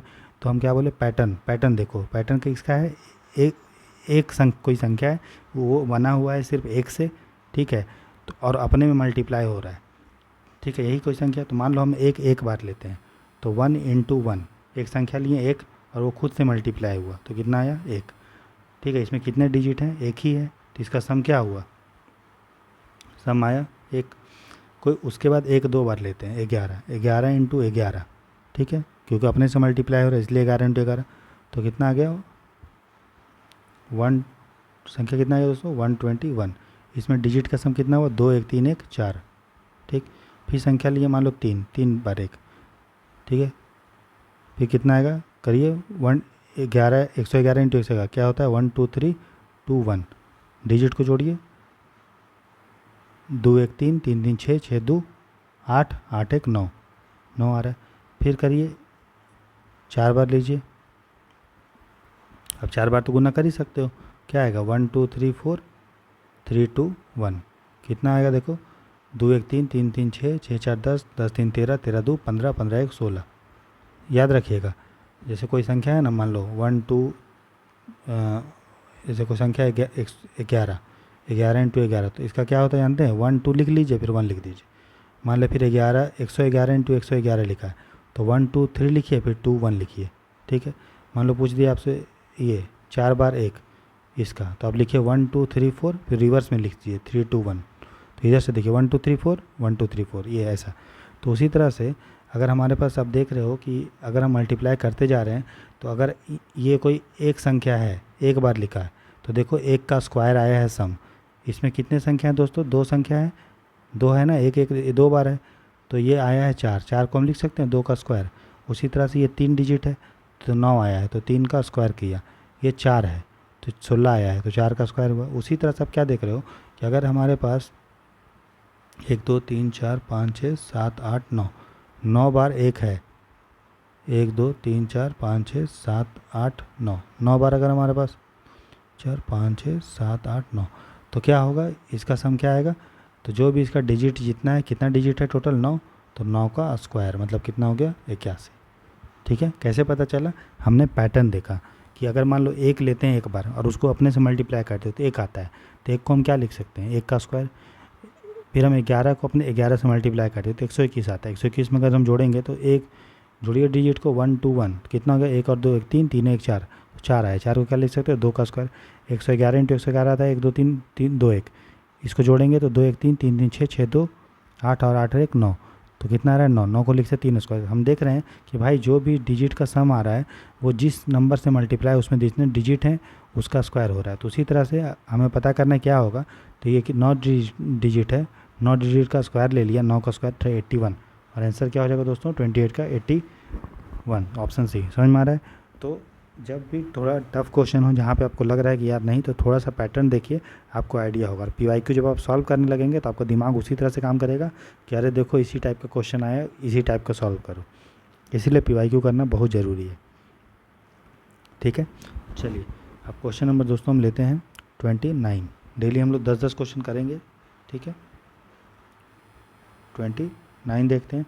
बोल रहा है what is the sum of all digits which appear in all the integers from 10 to 100। बोल रहा है अगर हम 10 से लेके 100 तक अगर संख्या लिखते जाएंगे तो जो भी संख्या बन रहा है, संख्या का जोड़ नहीं निकालना है, संख्या में जो डिजिट है उसका जोड़ निकालना है, ठीक है। मतलब क्या, अगर 10 से 100 तक में संख्या क्या होगा, 10 होगा, 11 होगा, 12 होगा, 13 14 15 15 ऐसे ऐसे करके 100 तक होगा। तो संख्या में डिजिट का सम निकालना है। मतलब इसमें 1 + 0 बराबर 1, 11 का में कितना होगा 1 + 1 बराबर 2, इसमें कितना होगा 2 1 + 2 3, इसमें क्या होगा 1 + 3 4। तो ऐसे ऐसे करके जब आप आओगे 100 तक, 100 में क्या होगा 1 + 0 + 0 = 1। तो ऐसे करके जब आप जोड़ोगे तो कितना सम आएगा वो हमें निकालना है। डिजिट का सम निकालना है, अंकों का सम नहीं निकालना है कि 10 से लेके 100 तक अंकों को जोड़ दीजिए, नहीं, अंक में जो डिजिट है उसको जोड़ना है। बहुत आसान क्वेश्चन है, थोड़ा सा सोचेंगे बन जाएगा। तो देखिए, अगर हम ले 10 से लेके 20 तक में, तो उसमें 10 से लेके हम लेते हैं 19 तक, ठीक है। क्यों ले रहे हैं अभी आपको पता चलेगा। 10 से लेके हम अगर 19 तक लें तो क्या होगा 10 11 12 13 14 15 16 17 18 19।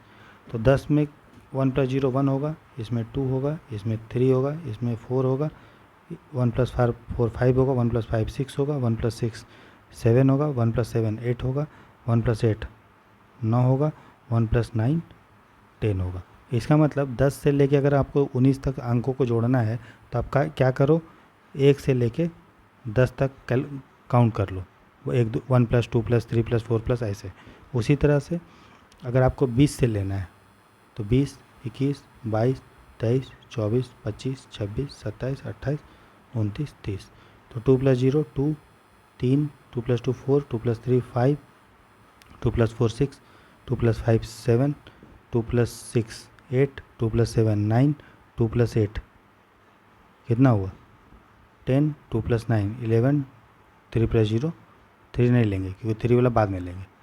तो अब इसमें क्या हुआ देखो, 2 से लेके 11 तक को आपको जोड़ना है, 2 + 3 + 4 + 5 + ऐसे।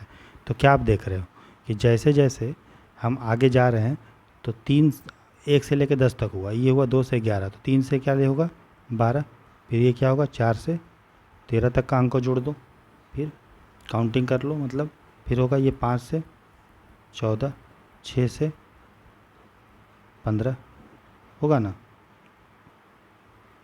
7 से 16 तक, 7 से 16 मतलब क्या 70 71 72 73 ऐसे ऐसे करके 79 तक। तो 7 और 9 कितना हुआ 16, और कहाँ से शुरू हुआ था 7 + 0 7 से, तो वही तो लिखा हूँ 7 से 16, समझ में आया। चलिए उसी तरह से 8 से कितना होगा, और सब में प्लस होगा, सबको जोड़ना है। 8 से 17, 9 से कहाँ तक 18 तक, क्योंकि 9 से मतलब 90 91 92 93 से लेके 99 तक, ये हो गया 9, और 99 हो गया कितना 9 9 18, ठीक है। और कहाँ तक हमें लेके जाना 100 तक, तो 100 में कितना होगा 1 1 + 0 + 1, ठीक है। तो प्लस 1 हमको एक्स्ट्रा जोड़ना है, ठीक है। सिंपल था, बहुत आसान क्वेश्चन है, बस थोड़ा सा सोचना है। तो हमको क्या आया दोस्तों, हमको आया कि 1 + 2 + 3 + 4 ऐसे ऐसे करके 10 तक जोड़िए, फिर प्लस कीजिए इसमें 2 से लेके 2 + 3 + 4 + डॉट डॉट डॉट 11 तक, फिर आप 3 से जोड़िए 3 + 4 + 5 + 6 + 7 + डॉट डॉट डॉट 12 तक, ऐसे ऐसे करके आप जोड़िए। तो देखिए 1 से लेकर अगर हम 10 तक जोड़ेंगे तो टोटल कितना संख्या है 10। तो सम कितना होता है, आपने पढ़ा होगा ना, SN = क्या पढ़ा होगा n/2 into first term plus last term, ये आपने पढ़ा होगा। APG में अर्थमेटिक प्रोग्रेशन में जब सम निकालते हैं तो n मतलब कितना अंक है उसमें, और first term plus last term. तो अगर हम इसका निकालें इसका, तो इसमें कितने संख्या है टोटल 10, काउंट कीजिए ना 1 2 3 4 5 6 7 8 9 10, टोटल 1 से लेकर 10 तक जोड़ना है। तो कितना संख्या 10 तक है, तो 10/2 हो गया। फर्स्ट टर्म कितना है इसमें 1, लास्ट टर्म कितना है 10, तो ये हो गया हमारा इसका, ठीक है। उसी तरह से जब हम दूसरे वाले संख्या का निकालेंगे तो ये 2 से 11 तक है, टोटल कितना टर्म है, इसमें भी 10 टर्म है, तो 13/2, और इसका फर्स्ट टर्म कितना है 2, और लास्ट टर्म कहाँ तक गया था 11 तक, ऐसे करके। तो आप क्या देख रहे हैं कि हर संख्या अगर हम 3 वाला लें तो कितना है वो 3 से लेके 12 तक, तो 3 4 5 6 7 8 9 10 11 12, टोटल कितना संख्या हो गया 10। तो 10/2, और 3 से स्टार्ट है, कहाँ तक गया 12 तक।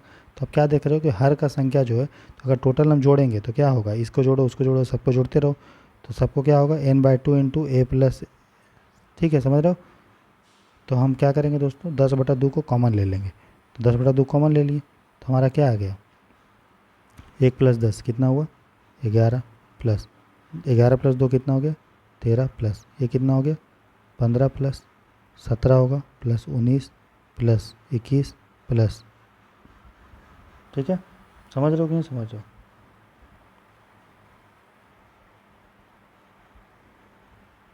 समझ रहे हो? 21 प्लस 23,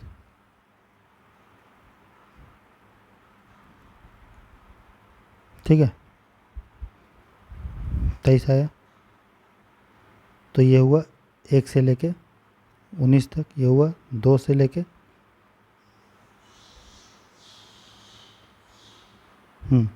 ठीक है,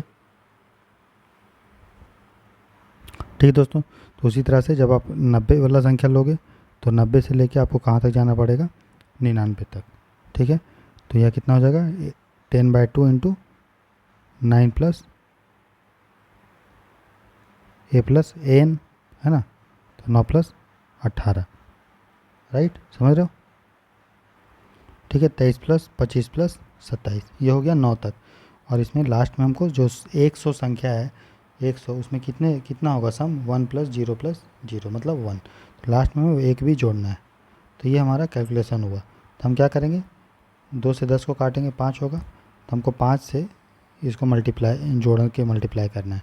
11 + 13 + 15 + 17 + 19 + 21 + 23 + 25 + 27, ठीक है। और लास्ट में हमको 1 जोड़ देना है, ठीक है, समझ रहे हो? तो जब हम इसको मल्टीप्लाई करेंगे तो इसको सब जोड़ेंगे दोस्तों, तो आ रहा है 175।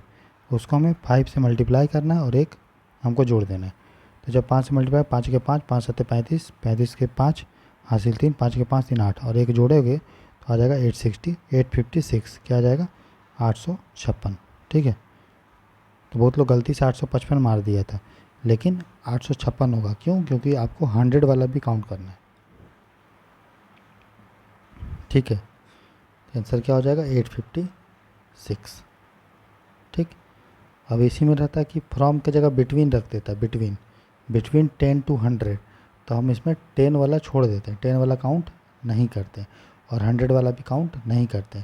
तो उस समय हम अगर 10 को काउंट नहीं करते तो हमारा जो है यहाँ पे हम 1 वाला नहीं लिखते, ठीक है। हम यहाँ पे क्या करते दोस्तों, हम यहाँ पे 1 का काउंट नहीं करते, राइट। यहाँ संख्या हो जाता हमारा 9, बाकी में 10 रहता है, लेकिन 10 वाला में संख्या 9 हो जाता। और यहाँ पे हम काउंट करते, यहाँ लिखते हम 2, और यहाँ तो वही 10 ही होता, क्योंकि 19 है, 19 मतलब 1 + 9, ठीक। आंसर हो जाएगा 29 का ऑप्शन बी, ठीक है। क्वेश्चन टफ भी होता है, आसान भी होता है, ठीक। आपको लग रहा होगा थोड़ा टफ, लेकिन कोई बात नहीं, धीरे धीरे प्रैक्टिस करते रहिए, यही वाला आपको आसान लगेगा। आज का लास्ट क्वेश्चन देखते हैं दोस्तों, ठीक है। अभी अच्छा खासा समय हमारे पास 80 दिन के आसपास है, ठीक है। डेली अगर आप 1-1 डेढ़ घंटा भी सी सेट पढ़ना रहे हैं तो आपका सी सेट आसानी से निकल जाएगा। और आप देखिए PYQ सॉल्व कर रहे हैं, आप कोई कोचिंग का फालतू बकवास क्वेश्चन सॉल्व नहीं कर रहे हैं, प्रीवियस ईयर क्वेश्चन कर रहे हैं। इसलिए इसमें दिमाग भी लग रहा है और आपको टफ भी लग रहा है, लेकिन हड़बड़ाना और नहीं है। फिर देखो बोल रहा है ABCD जे स्क्वायर, ABCD एक स्क्वायर है बोल रहे हैं, ये देखो ये एक स्क्वायर है, ABCD। बोल रहा है 1 point on each of AB and CD, जहाँ पे AB पे हमारा 1 पॉइंट और CD पे भी हमारा 1 पॉइंट। अब बोल रहा है 2 distinct point on each of BC and D। अब बोल रहा है BC में हमारे पास 2-2 पॉइंट है, BC में भी 2 पॉइंट है और DA में भी हमारा 2 पॉइंट, ठीक। बोल रहा है how many distinct triangles can be drawn using any 3 points as vertex out of 6 point. तो ये हमारा जो 6 पॉइंट बना है, एक point number 1, point number 2, point number 3, point number 4, point number 5 और 6। तो बोला 6 पॉइंट जो हमारे पास बना है उसमें से आपको 3 पॉइंट यूज करना है, और कितना आप ट्राइंगल बना सकते हो। तो आपको पता है कि अगर आपके पास 6 पॉइंट दोस्तों हैं, 6 पॉइंट है अगर, तो कोई भी 3 पॉइंट को आप ड्रॉ करोगे, 6 पॉइंट अगर आपके पास है ना, 6 पॉइंट आपके पास है, तो कोई भी आप ट्राइंगल को तीन पॉइंट को पकड़ोगे आपका ट्रायंगल बनेगा। इन तीनों को ले लो या फिर आप इसको और इसको और इसको ले लो तो देखो ट्रायंगल बन रहा है। आप इसको और इसको ले लो तो देखो ट्रायंगल बन रहा है। कहने का मतलब कि अगर कोई भी छः कितना भी साइड दिया उसमें से 3 ट्रायंगल से आपका क्या बन जाता है, हमारा 3 पॉइंट से क्या बनता है ट्रायंगल। अगर पूछेगा कि रोम्बस या फिर क्वाड्रिलेटरल तो कोई भी 4 पॉइंट लोगे तो क्वाड्रिलेटरल आपका बन जाएगा। ठीक है, यहीं पर अगर क्वाड्रिलेटरल पूछता तो हम क्या करते हैं, क्वाड्रिलेटरल के तरह से हम लोग आंसर को सॉल्व करते हैं, लेकिन इसमें ट्रायंगल पूछा है। ठीक है, तो हमें क्या करना पड़ेगा, किसी भी 6 साइड से 3 साइड को सिलेक्ट करना पड़ेगा, उसको बोलते हैं 6C3। क्या बोलते हैं, 6C3। ये परमुटेशन कॉम्बिनेशन का क्वेश्चन है। तो 6C3 का मतलब है 6 फैक्टोरियल, ऊपर में हम 6 का फैक्टोरियल निकालते, ऊपर का जो संख्या है उसका फैक्टोरियल निकालो और नीचे संख्या में क्या करो, ये संख्या का फैक्टोरियल निकालो 3 फैक्टोरियल। ठीक है, इंटू करो 6 में से ऊपर वाले संख्या में से 3 को घटाओ और फैक्टोरियल लिख दो, तो 6 - 3 का फैक्टोरियल।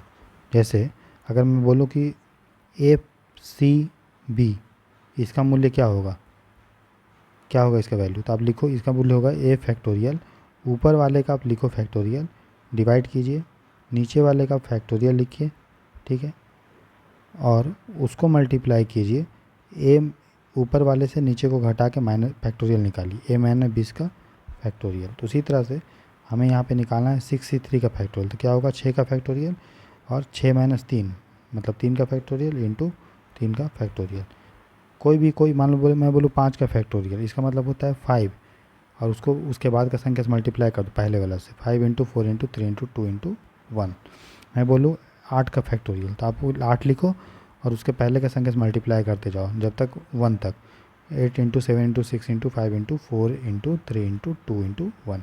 मैं बोलूँ 18 का फैक्टोरियल, तो आप लिखेंगे 18 × 17 × 16 × 15 × 14 × 13 × 12 × ऐसे करके 1 तक। मैं बोलूँ 0 का फैक्टोरियल, तो 0 का फैक्टोरियल आपको याद रखिए 1 होता है। ठीक, तो यहाँ हमें निकालना है 6C3 मतलब 6 का फैक्टोरियल बाई 3 का फैक्टोरियल, 6 - 3 मतलब 3 का फैक्टोरियल इंटू 3 का फैक्टोरियल। तो 6 का फैक्टोरियल होगा 6 × 5 × 4 × 3 × 2 × 1 और 3 का फैक्टोरियल होगा 3 × 2 × 1 और फिर से 3 का फैक्टोरियल है 3 × 2 × 1।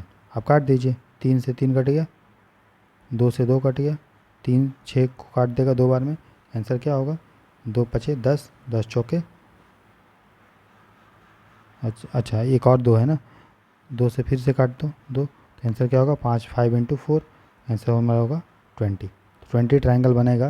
अगर आपके पास 6 दिया हुआ है क्या पॉइंट और उसे ट्रायंगल बनाना है तो आपको पता है कि 3 साइड 3 पॉइंट को सिलेक्ट करने से हमारा ट्रायंगल बन जाता है, तो 6C3 होगा। ठीक है, उसी तरह से मान लो आपको लिखा हुआ है क्वाड्रिलेटरल बनाना और पॉइंट जो है एक लाइन में नहीं है, नहीं तो एक लाइन में अगर पूछे, यहीं पर अगर एक लाइन में होता, एक लाइन में ऐसे हो जाता। ठीक है, 6 पॉइंट तो कोई ट्रायंगल बनता ही नहीं, एक ऐसे हो जाता, या फिर बोलता कि 2 ट्रायंगल 2 एक लाइन में है। ठीक है, ऐसे तब बन जाएगा, कोई दिक्कत नहीं होगा। लेकिन अगर पॉइंट एक लाइन में हो जाए, उसी तरह से मान लो आपके पास बोले कि 6 मेरे पास 6 पॉइंट और उसका वो क्वाड्रिलेटरल बनाना है, तो कैसे बनेगा, इसलिए अलग अलग होना चाहिए। अगर यहीं पे रहता कि क्वाड्रिलेटरल बनाओ तो आप लिखते 6C4, क्योंकि 4 किसी भी 4 पॉइंट को सिलेक्ट करने से आपका क्वाड्रिलेटरल बनेगा। क्वाड्रिलेटरल का 4 भुजा होता है ना, 4 पॉइंट 1 2 3 4, राइट। ट्रायंगल का 3 होता है, 1 2 3, इसलिए 3 लिखे। इसमें स्क्वायर पूछता है तो स्क्वायर के बारे में एग्जैक्ट नहीं बता सकते, क्योंकि स्क्वायर का जो है साइड बराबर होता है। ठीक है, तो हम यहाँ पे पूरा एग्जैक्ट हमको देना पड़ेगा लोकेशन, तब पता चलेगा। लेकिन ट्रायंगल का ऐसा नहीं है, इसने ये नहीं बोला कि इक्विलेटरल ट्रायंगल ये सब क्या होगा।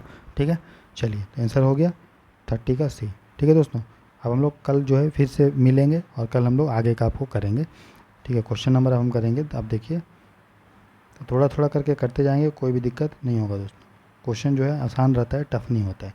जैसे आपको वो लगता होगा C सेट टफ है, देख लीजिए क्वेश्चन नंबर में एक और आपको बना दे रहे हैं 37। देखिए क्वेश्चन नंबर 37 क्या बोल रहा है कि अगर कोई 0 है उसको आप लिखिएगा चूर के रूप में, ZERO, उसको आपने लिखा है CHUR। ठीक है, उसी तरह से तो प्लेयर को आप क्या लिखोगे। इस क्वेश्चन के थ्रू हम आपको सॉल्व तो करने बता ही रहे हैं, लेकिन आपको टाइम भी बचाने सिखा रहे हैं। कैसे, अभी पता चलेगा। देखिए, 0 से हमें लाना है चूर, तो देखो ओ से आर गया, कैसे आया, PQR मतलब +3 किए हो गए। आर से यू आया मतलब STU +3। जेड से सी आया तो जेड के बाद क्या आता है, A B C तीसरे नंबर पर आ रहा है +3। ई से एच आया मतलब +3। इसका मतलब प्लेयर से हमें लाना पड़ेगा +3 करके। ठीक है, ये तो पता चल गया। तो ऐसे क्वेश्चन जहाँ पे आपको दिख गया कि नहीं ठीक है ऐसे इस तरह से बन रहा है, तब आप क्या करो, लास्ट वाला को चेक कर लो। तो देखो आर में 3 जोड़ो तो STU क्या आया, यू, मतलब लास्ट में हमारा यू आएगा। देखो कौन से ऑप्शन में यू है, तो बस एक ही ऑप्शन में आंसर निकल गया आपका। आपको पूरा प्लेयर का नहीं कोड निकालना पड़ा, नहीं तो क्या होगा। अब देखो जब निकालने लगोगे, देखो इसका भी सोड है, इसका भी सोड है, इसका भी सोड है, इसका भी बी, इसका भी बी, इसका भी। तो अब इसको फिर आपको एच तक चेक करना पड़ेगा। लास्ट में आपने देखा चेक कर लिया, बीच का ही कभी कभी चेक कर लिया करो, कभी ई का चेक कर लो, तो ई से भी कुछ पता चल जाता है। तो आपको टाइम मैनेज करके सॉल्व करना है पेपर, ठीक है, याद रखिएगा। ठीक है, तो ऑप्शन को ध्यान में रख के ही क्वेश्चन सॉल्व करना है कि क्या क्या दिख रहा है। जब आपको दिख रहा है यहाँ पे सोड बी, सोड बी, सोड बी, मतलब आपको बी तक चेक करना पड़ेगा। क्यों उतना माथा मारी करना है, बस हम चेक कर लें यू किस में है तो पता चल जाएगा। या फिर अगर हम ई का चेक करते हैं और ई का मान लो जी आता, तो हमारा 2 ही ऑप्शन बचता। ठीक है, तो आंसर आपको दिख गया, 37 का ऑप्शन होगा डी। बाकी आपको निकालना है तो अब निकाल लीजिए। पी का में 3 जोड़ना है तो PQR, पी में जोड़ेंगे तो QRS, एल में जोड़िए MNO, ए में जोड़िए BCD, वाई में जोड़िए ZAB, ई में जोड़िए FGH और आर में जोड़िए यू। तो वही हमारा आया, लेकिन शॉर्ट में हमने आपको बताया। ठीक है, 37 हमने हो गया। बाकी हम लोग कल करेंगे दोस्तों। क्वेश्चन नंबर हम लोग करेंगे 36 से। ठीक है, ऑलरेडी हमने जो है कर लिया धीरे धीरे करके, तो कल या परसों तक ये आपका ख़त्म हो जाएगा 2023 वाला हमारा क्वेश्चन। ठीक है दोस्तों, अपना ख्याल रखिए, खुश रहिए, मस्त रहिए। मैंने आप लोग के लिए जो है ज्योग्राफी भी पूरा कंप्लीट करवाया है, ज़रूर देखिए, उसका प्लेलिस्ट हमने बनाया है। हिस्ट्री भी हमने कंप्लीट करवाया है, उसका भी प्लेलिस्ट देखिए। पॉलिटी भी हमने कंप्लीट करवाया है, उसका प्लेलिस्ट देखिए। और अभी आप लोग के लिए रिवीजन कोर्स चल रहा है, ठीक है, जिसमें पूरा प्रीलिम्स का कंप्लीट रिवीजन आप कर सकते हैं।